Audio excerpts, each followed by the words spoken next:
Hi hello welcome to our channel. Podarillu fans అందరూ వచ్చేసినట్టేనా? ఏంటి సీరియల్ అసలు పొదరిల్లు ఫ్యాన్స్ అందరూ పిచ్చెక్కిపోతున్నారు.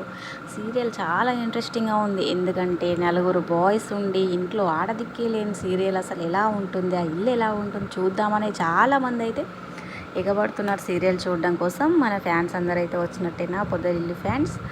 ఈ సీరియల్ ఏం జరుగుతుందని చూడడానికి చాలామంది వెయిట్ చేస్తున్నారు కదా. తెలిసిందేముంది, పెద్ద ఇంట్లో నుంచి వెళ్ళిపోగానేనైతే ఇంట్లో ఏడుపులు, ఫ్యాన్స్ ఏడుపులు, బయట ఏడుపులు అన్నట్టు చాలా జరిగాయి. మొత్తానికైతే ఎలాగోలా పెద్ద అయితే ఇంటికి వచ్చేసాడు. సరే మరి నెక్స్ట్ ఏంటి, చక్రి ఏం చేశాడు?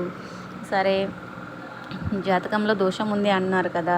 అలాగే ఒక్కొక్కరు ఒక్కొక్క విధంగా చెప్తారు. అసలు జాతకాలు నమ్మాలా వద్దా అనేది కూడా క్లారిటీ లేదు, బయట లేదు, సీరియల్లో కూడా లేదు. ఎందుకంటే ఒకళ్ళ దగ్గరికి పోతే ఒకళ్ళలాగా చెప్తారు, ఇంకొకళ్ళ దగ్గరికి పోతే ఇంకొకలాగా చెప్తారు. అందుకోసమని చక్రి ఏం చెప్తాడు, ఇంకో నలుగురిని పంతులను పిలిచి మనం జాతకం అయితే మళ్ళీ చూపిద్దాము, నలుగురు సేమ్ చెప్తే మనం జాతకం పరిహారం అనేది చేపిద్దాము, లేదంటే మనం లైట్ తీసుకుందాం అని చెప్తాడు. అలాగే నలుగురిని పిలిచేస్తారు పంతులని.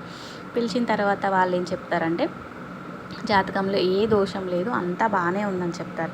చెప్పగానే ఇక ఇంట్లో ఫ్యామిలీ మెంబర్స్ అందరూ అయితే అబ్బా ఖుషి అయిపోతారు. అమ్మాయి మొత్తానికైతే జాతకంలో ఏ దోషం లేదు, ఈ పెద్ద అయితే మళ్ళీ ఇంకెక్కడికి బయటికి వెళ్ళడు, ఏం లేదన్నట్టు అందరూ ఖుషి అయిపోతారు. కానీ ఇక్కడ ఇక ఏ ట్విస్ట్ లేకుండా ఎందుకుంటే సీరియల్ అసలు ఉండదు కదా.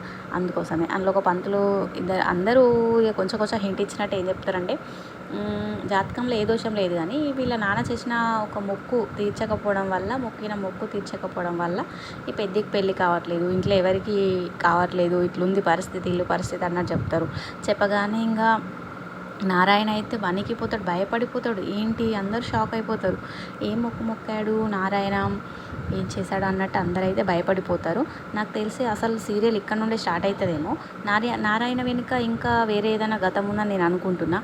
ఎందుకంటే వాళ్ళ వైఫ్స్ ఇద్దరు వైఫ్లు కదా, వాళ్ళ వైఫ్ల సైడ్ నుండి కానీ ఏదైనా కానీ ఇంకా ఫ్యామిలీ ఉన్నారేమో.